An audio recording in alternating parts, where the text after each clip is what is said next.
Salut à tous. Nous allons aujourd'hui enfin monter le E-car grâce au manuel JQ. Ce qui me plaît beaucoup, c'est la logique de progression dans ce manuel. Évidemment, je vais profiter d'un passage aux toilettes pour le feuilleter, puisqu'on commence par ce que je fais aussi toujours, les amortos. Puisque pour ceux qui aiment bien laisser reposer l'huile pour monter toutes les bulles, ils auront le temps, comme ça ils peuvent laisser juste les capuchons ouverts. Ensuite les diffs, et une fois que tu as fait ta partie grassouillette, tu attaques cellule avant, regarde, tu montes ta cellule. Tu installes la tourelle, barre stab, fusée échappe, cardan, amorto, aileron si c'est l'arrière. Tu prépares la partie centrale, l'autre train, et ensuite tu boulonnes le tout au châssis et pas le train avec les bras qui pendouillent. Ensuite tu fixes ta fusée, ta chape. Donc j'aime beaucoup. Quelqu'un de très logique, JQ, j'aime bien. Classique. Tige d'amorto, rondelle sous le piston pour ne pas blesser le piston sur le rebord ici qui est minime, donc pour agrandir la surface d'appui. Au-dessus, le nil stop. Faites gaffe, le piston, c'est quelque chose qui doit être vraiment complètement lisse autour et parfaitement rond. Si c'est pas le cas, si c'est rugueux ou si tu as taillé dedans ou quoi que ce soit, tu vas faire des méchantes empreintes dans ton cylindre, surtout s'il en a lu. C'est pas négligeable et tu bouffes ton tube. Il faut que ça fonctionne bien. Ne pas oublier aussi que le piston guide dans le corps d'amorto la tige, puisque tu as ici le guide, mais sans ce guide, ça bouge quand même dans tous les sens. Il faut les deux points pour que ta tige reste droite dans le fourreau. Si tu mets par exemple un piston mou ici, sur les chocs ça va bouger, ça va se comprimer, tu vas flinguer ton fourreau, ça va pas aller à long terme, laisse tomber. Tu as le choix chez JQ, soit la membrane, donc pour avoir un volume constant, la membrane ici, le volume d'air qui est derrière la membrane, entre le capuchon et la membrane, et le volume de la tige d'amorto, tout simplement. Quand la tige rentre, le volume, donc tu regardes sur le net, si tu as dormi en maths, comment on calcule le volume d'un cylindre. Ce volume qui rentre ici va faire pression dedans. Du coup ici la membrane, elle, comme elle a de l'air derrière, elle peut se coller au plafond. Et tu as un volume constant. Ou tu peux le faire avec le joint torique. Si tu veux le faire... Non, non, je dis une bêtise, ils l'ont pas, l'option. Pardon, excusez-moi. Non, j'ai dit une bêtise. Ça, c'est le joint torique pour la bague de réglage, pour pas qu'elle se desserre toute seule. Donc, tu n'en as pas d'option. C'est uniquement ici avec la membrane. Si c'était le cas, si tu pouvais enlever la membrane et mettre un joint torique au fond, et avoir évidemment, donc il faut pas ce petit trou là, et il faut une vis de purge dans le capuchon. Donc, c'est pas prévu ici, je t'ai dit une grosse bêtise. Parce que pour vous, c'est sur cette face, moi je suis de côté. J'ai regardé trop vite, pas d'excuse. Ma faute. Donc montage classique d'un amorto. Tu as évidemment tout ce qu'il te faut ici pour monter ton amorto en détail et dans quel sachet ça se trouve. On va donc monter un amorto ensemble. Et ensuite je vais monter les trois off caméra, hein, ça sert à rien que je vous montre les quatre. Comme toujours, j'ai pas monté 3 amortos pour être chaud, pour pouvoir vous faire ça vite fait, méga gros pro, la classe, zéro faute. Non, non, non. Le sachet, il est là. On va mettre ça de côté. Ouais, je me suis installé... J'aime bien m'installer chaque fois autrement, ça vous donne un autre angle de vue. Hop, donc amorto avant, amorto arrière. Fixation des amortos, donc ça on va laisser tranquille. On va mettre de côté. Ça aussi, pas besoin. C'est le reste pour fixer les amortos. On va attaquer un amorto avant. Donc on va mettre ça de côté aussi, je vais le faire tout à l'heure. Comme toujours, si c'est ton premier kit, tu n'es pas habitué, garde tous tes sachets. Tu prends la boîte d'origine par exemple et tu mets tous tes sachets dedans, c'est ce qu'on va faire. Tiens, allez. Comme ça, si à un moment ou un autre, il te manque quelque chose, tu peux aller fouiller dans ta boîte si c'est pas collé au fond d'un sachet. Il y a plusieurs choses aussi qui peuvent t'arriver. Oh la vache, ils ont quand même exagéré, hein. Ils ont vraiment tout compartimenté à mort. Pinaise. Peut arriver que, bon là pas parce qu'ils ont vraiment tout compartimenté, mais il peut arriver sur certains trucs que tu as par exemple là-dedans, dans le caoutchouc, tu vas te retrouver avec des pièces coincées dedans, toi tu vas les chercher, tu vas transpirer, tu vas les découvrir au moment de monter la chaussette d'un morteau. Alors moi j'aime pas ça, mais c'est pas ma voiture donc on va les mettre. Moi je préfère sans.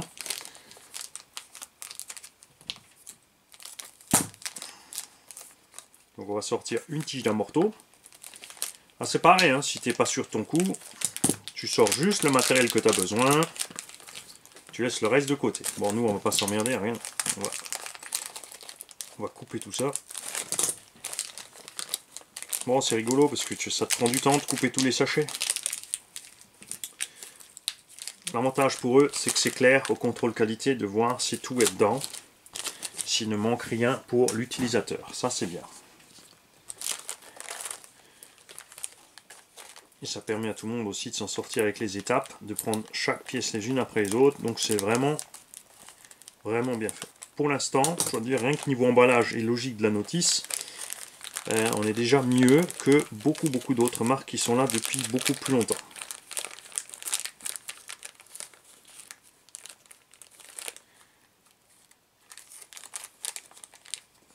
Donc attention, ça c'est les écrous M25 pour les tiges d'un morteau. Ouais, le déballage est un peu long, hein. Alors, les petits là, je sais pas encore ce que c'est, on va voir. Ah oui, si, c'est pour les capuchons, après, tu vas voir. Pour les embases.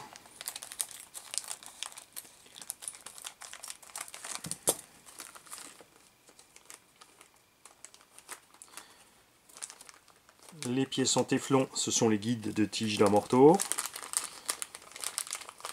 Là, on a les joints toriques. Ouais, ce sont des joints toriques aussi, mais ça, c'est marrant. Ils sont bien. C'est pas vraiment des toriques, ce sont des joints plats cylindriques. Hein, tu vois, il est plat. Là, on le voit bien. Là. Oui, parce que je me suis mis l'écran que j'ai reçu. Merci JamJam. L'écran pour faire le retour vidéo. Je l'ai pas toujours parce que c'est pas toujours pratique dans l'atelier. Là, je me suis installé bien pour faire ça bien. Parce que ça fait tellement longtemps que je dois commencer ce kit que je me suis dit, allez, maintenant on s'installe et on fait ça. Et tant pis pour tout le reste. Priorité à la voiture à Thomas, qui attend depuis un moment. Les ressorts, ça m'a l'air souple tout ça, donc on verra avec le poids du véhicule fini. Faut séparer l'embase, faut séparer le capuchon, faut séparer la vis. La vis reçoit le joint torique ici. Quand tu montes un joint torique, tu fais gaffe à ne pas le torsader, ni le plier, ni rien. Enfin, globalement, sur tous les joints. Là, je vais te montrer si ça va bien face caméra. Regarde la différence entre un joint torique et un joint plat cylindrique. Celui-là, c'est un cylindre en boucle.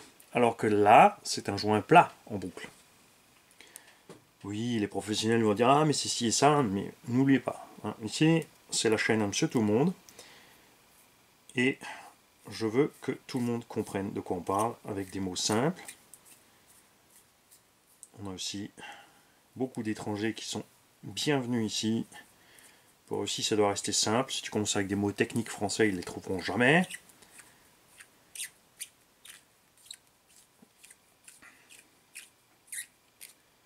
Voilà, joint torique dans cette vis, tu vois, fait justement qu'elle ne va pas toute seule comme au moment du démontage, comme je te l'ai montré.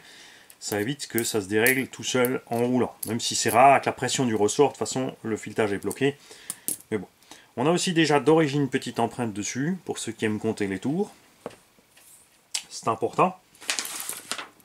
Et on va faire exactement comme c'est prévu dans la notice. Est-ce que c'est... Si je te la mets là... Là... Non, tu vas rien voir quand même. Oh... Hors champ, Mani. Hors champ. Bon, tant pis, je te laisse là. Alors, il te faut une tige qui a un petit filet d'un côté et un gros de l'autre. Là, tu vas la chape, là va le piston. Selon le cas, tu fais gaffe. Alors là, tu vois, on est assez abrupt. Il y a des tiges à morteau qui sont un peu chanfreinées ici pour pas blesser les joints au moment de passage. Là, c'est en bas que ça sera le moins violent. Parce que forcément, oui, on va passer dans les joints plats. Et si tu as quelque chose de tranchant, c'est ce qui arrive par exemple sur le Traxxas Max et X-Max quand ils mettent les pistons dans les amortos, c'est pour ça qu'on a beaucoup de fois des fuites d'origine avec la machine, c'est qu'ils te passent la tige dedans et blessent le joint.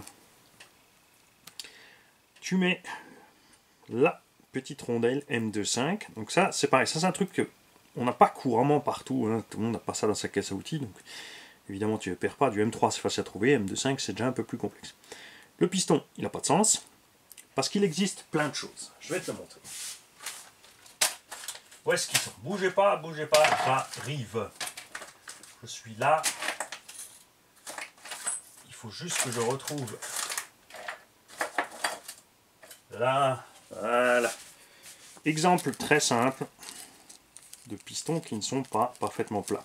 Ce genre de piston a la même réaction entrée et sortie de la tige d'un morteau, donc il freinera autant l'entrée que autant la sortie, selon évidemment l'huile et le nombre de trous dans le piston. Après, il y a des pistons que certains fabricants font plus ou moins option, qui ont une forme conique, donc qui accélèrent le flux d'huile d'un sens et le freinent de l'autre. Est-ce que c'est vraiment perceptible à fond? C'est pas. Et regarde, c'est exactement la même taille, tu vois. Hein, tu n'es pas obligé de te faire des trucs imprimés 3D, taillés en bois ou mâchés dans le papier. On pourrait très bien installer ça sur l'engin JQ, tu vois, pas de souci. Et c'est pas tout. Il y a une marque qui a fait quelque chose que je fais depuis que je suis petit. Enfin, depuis que j'avais des amortos hydrauliques. Si j'arrive à remettre la main dessus.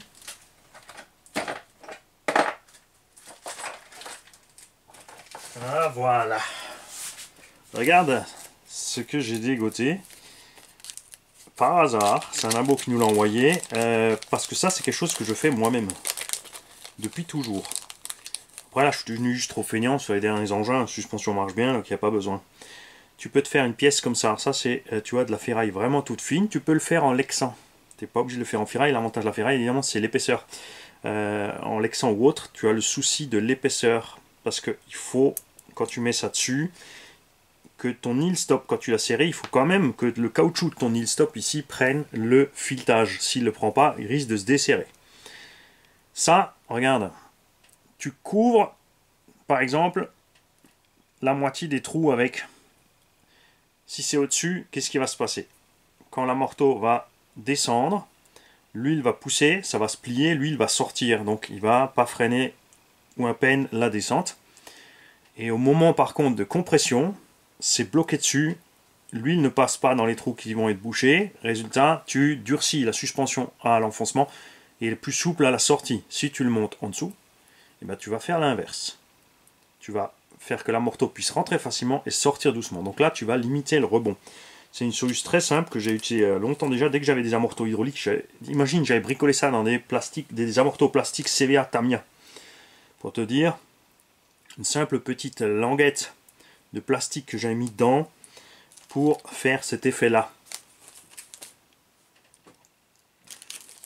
Astuce, franchement, c'est vrai. Il faudrait que je me penche dessus sur le super bas jarret hein, pour faire que la suspension puisse rentrer facile et ressortir un peu plus doucement.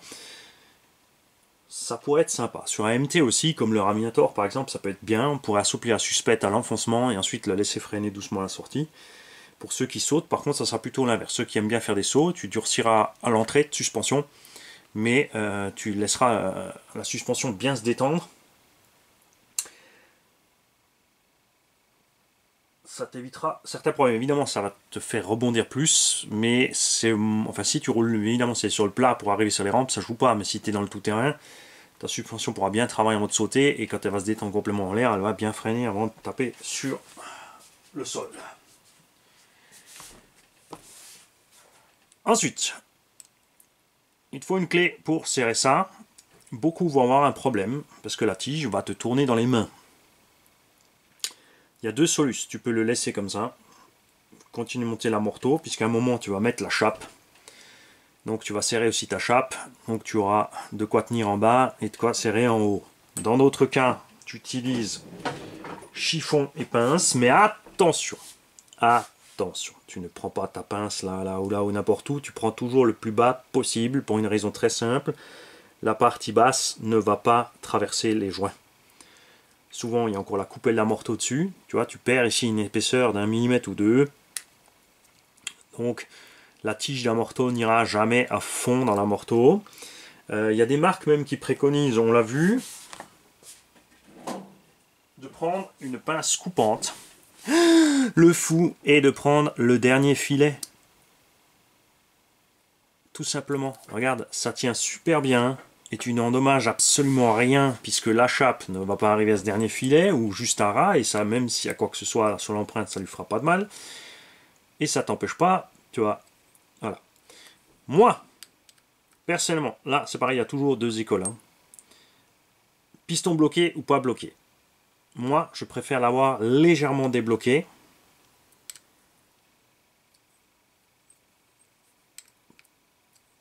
Pour que ça coulisse bien et que ça force pas sur les côtés.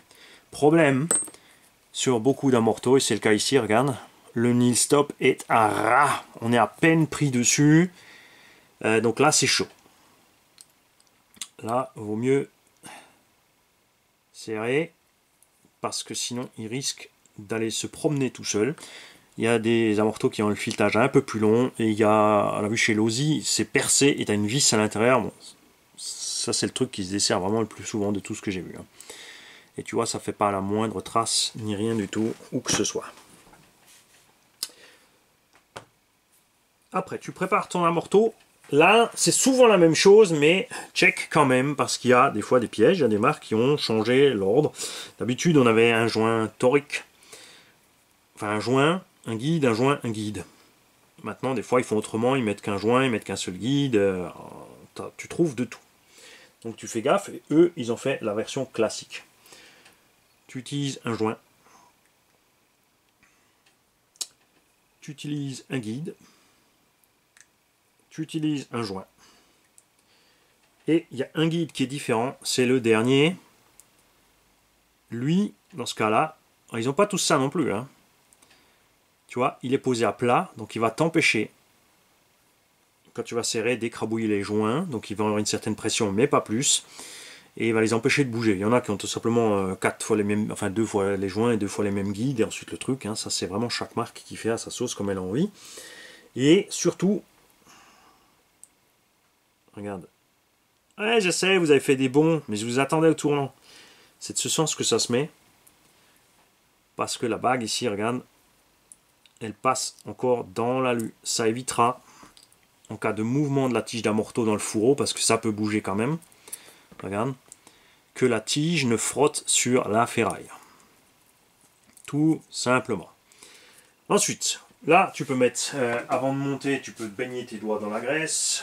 Tu fais comme tu as envie. Et on va vite rapidement voir quelle huile il préconise. Si, il préconise de l'huile. Il préconise 350 devant et 400 à l'arrière. On va faire comme ils ont envie.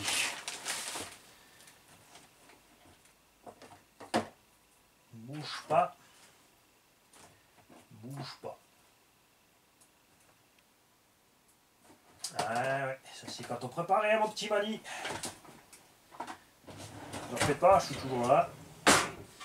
Voilà, 350 CST, qui correspond plus ou moins à 30 W.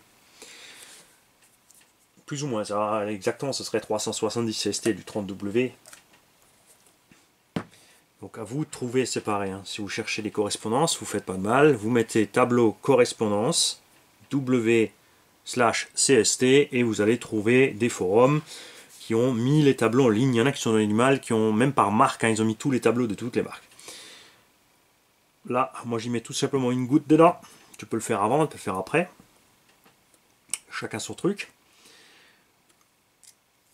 Et ce qu'on va faire, regarde, c'est que je ne vais pas serrer l'embase.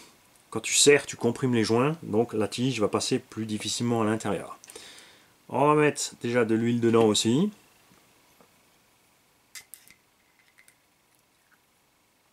On passe en douceur.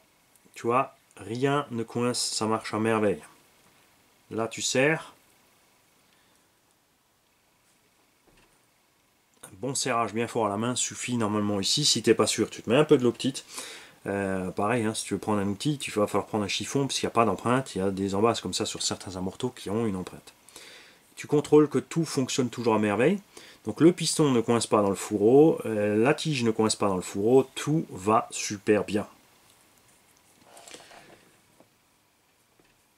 On va remettre la rotule.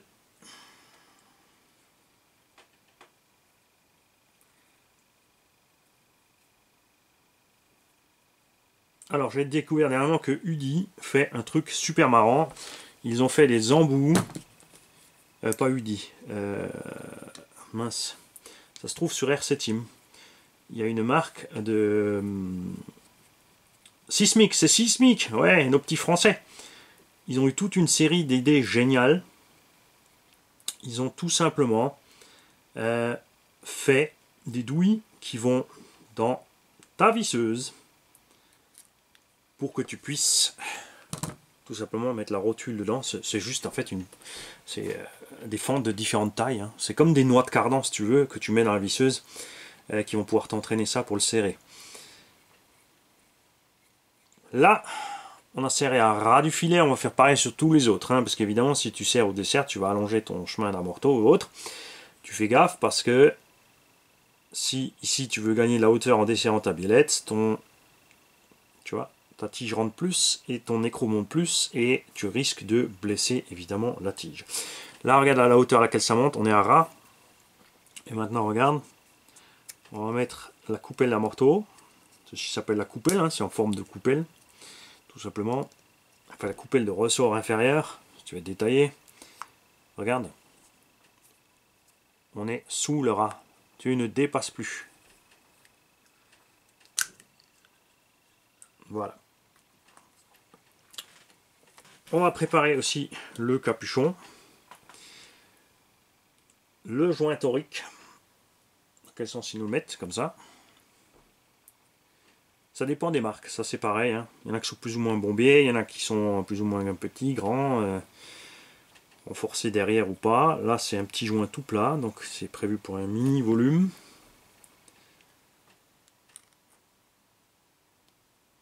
Tu fais attention, tu le mets bien à plat.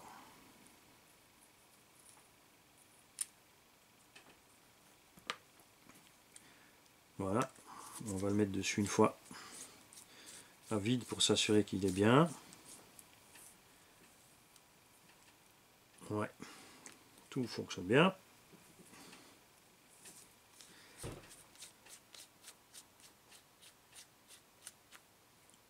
Ok, l'empreinte est propre, on n'a rien écrabouillé, rien n'est torsadé. Maintenant on va mettre de l'huile. Moi je tire le piston tout en bas, je le tiens là, comme ça dans la main, je le tire vers le bas. Je remplis un petit peu, juste un petit peu. Je fais tourner mon piston au fond, les bulles d'air emprisonnées sous le fond et le piston vont pouvoir sortir. Tu montes un tout petit peu, hein, genre un demi-millimètre pour libérer le reste. Tu redescends et là l'huile et l'air vont se séparer facile puisque les bulles d'air sont rapidement à la surface puisqu'il n'y a vraiment que ça d'huile dedans. Donc mes bulles d'air elles sont déjà en haut là. Du coup je peux remplir. C'est là qu'il ne faut pas merder après. Hein. Si tu as ton bidon qui fait et que tu te retrouves avec des bulles d'air en remplissant, tu as fait de l'émulsion, c'est pas bon. Là, il va falloir attendre que tes bulles sortent. Maintenant, comme j'ai déjà enlevé mes bulles d'air, j'ai plus d'air. Et regarde, il n'y a pas une bulle qui remonte. Tu vois? On est déjà bien. T'as vu ça? En un coup. Mon Dieu, sans utiliser d'appareil ni rien. C'est un fou. Il va tuer les boutiques qui veulent vendre plein de matériel. Ensuite, moi j'ai la manie selon les amortos. Là maintenant, on a une membrane qui est complètement à plat. Donc je vais remplir jusqu'en haut. Si j'ai une membrane comme c'est caché au bas qui est très bombée, ben, tu en mets un peu moins parce que ça va déborder. C'est pour ça qu'il y a ce petit trou là sur le côté, ici, qui va te permettre de laisser sortir le trop plein d'air et d'huile. Parce que là maintenant tu as fermé, il y a de l'air entre l'huile et le haut du capuchon d'amorto. Donc tu serres ça doucement. Comme ça, l'huile peut bien s'échapper. Et tranquillement, l'air aussi. Tu vois là, voilà. Maintenant, pour l'instant, on a laissé la tige dehors, puisque ma membrane, on l'a vu, était déjà écrabouillée vers l'arrière. On va rentrer, et là, on est bien. Parce que la membrane était déjà retournée. Si tu as une membrane très bombée, ce qui va t'arriver quand tu vas rentrer, le volume de la tige que tu rajoutes va faire un petit peu pression et va te ressortir un petit peu ça. Donc si tu veux une réaction neutre, tu laisses ta tige à moitié au moment de fermer et de remplir. Ce qui fait que le volume que tu vas sortir de la tige fera une petite dépression en bas et le volume de trop plein quand tu vas l'enfoncer fera une petite pression en haut. Si tu la mets complètement en haut, c'est ce que moi je préfère faire. Vraiment, je roule sur le tout-terrain partout, donc j'ai besoin d'une suspension très réactive. Enfin, j'aime ça. Je rentre ma tige à fond. Je ferme, ce qui fait que j'ai une légère sous-pression. Le volume va manquer quand la tige va sortir et ça tire un petit peu la tige à l'intérieur. C'est minime. Évidemment, si tu n'as pas un amorto de qualité, avec les problèmes de fuite et tout, tu peux oublier. Là, ça marche très bien. Et tu vois, on n'a pas une bulle d'air, pas un bruit bizarre, tout fonctionne. On a rempli ça en quelques secondes. Sans se faire de mal. Tu mets le ressort en place. Tu mets ta coupelle inférieure. Alors là c'est pareil, hein, il y a plein d'écoles différentes. Il y a maintenant de plus en plus, donc tu vois déjà la coupelle qui se clipse dessus, donc ce qui fait que s'il y a quoi que ce soit dans le tout-terrain, tu prends un choc, la coupelle ne peut pas se barrer toute seule. Il y en a qui tombent toutes seules. Il y a des chapes de plus en plus qui ont un sens pour clipser ici, ça dessus pour pas que ça bouge. Il y en a qui en ont pas, il y en a qui ont une fixation carrément, comme au bas où ça j'adore, il y a une fixation pour le ressort. Il y a plein de choses différentes, ça revient toujours bien. Et là on a un amorto bien soyeux et franchement je dois dire que ça sera pas mal. Avec la 350 là, pour un buggy, on devrait être bien. Alors, je ne te donne pas encore d'indication de réglage, on va tout mettre d'office au minimum. Alors tu ne serres pas, hein, tu vas juste au contact.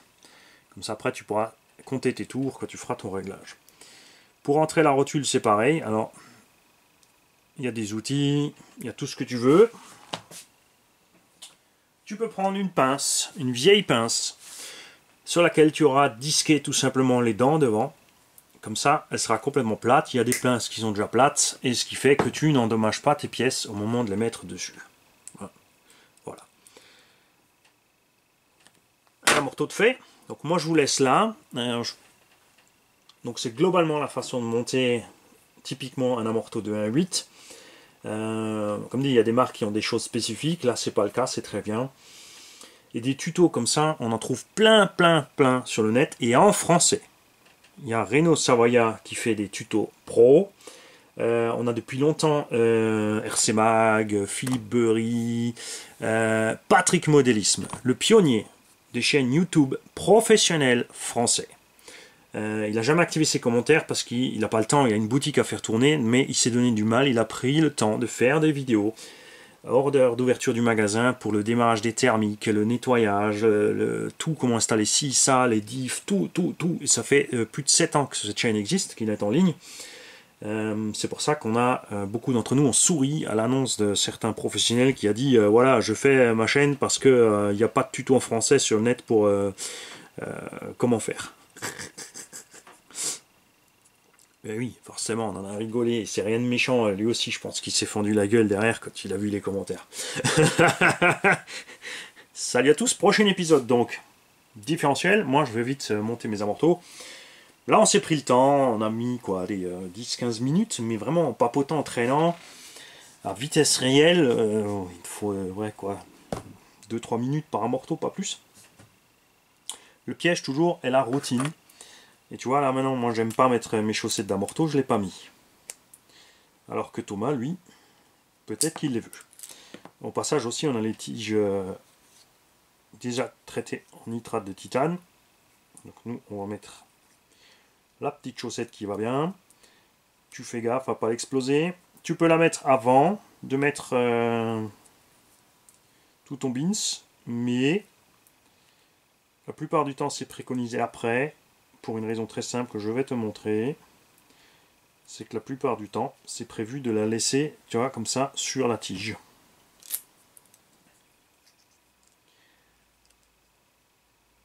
Tu laisses un peu de mou.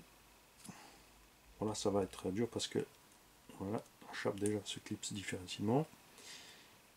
Où est mon point de repère? Voilà. Comme ça, la fauffette, elle est prisonnière, elle vient avec. Tu feras très attention quand tu fais ton réglage de suspension. Le mieux, c'est toujours de descendre le ressort et de tourner. Parce que quand tu tournes, si tu fais tourner ton ressort avec, il va forcer. Bon, là, la coupe, elle est prise, donc ça va aller. Les amortos, la coupe, elle n'est pas prise, elle va tourner avec. Tu vas enrouler ta chaussette avec. Ta membrane en caoutchouc, ton soufflet, appelle-le comme tu veux. Tu risques de desserrer en faisant ça, en serrant ici la bague. Tu es dans le sens de desserrage de la bague inférieure. Si le caoutchouc se prend dedans, c'est arrivé déjà à plein de monde, tu desserres ici la bague inférieure et tu te retrouves avec tes joints en dessous tout qui sort et ton huile qui coule dans ta chaussette. Le temps que tu remarques, souvent c'est trop tard, donc tu feras gaffe.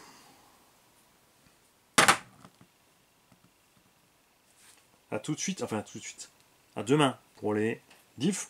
J'ai essayé de diffuser une vidéo par jour, tranquillement, comme toujours, quand on fait les montages kits. Et pour moi, normalement, tout se sera passé dans la journée. Salut à tous.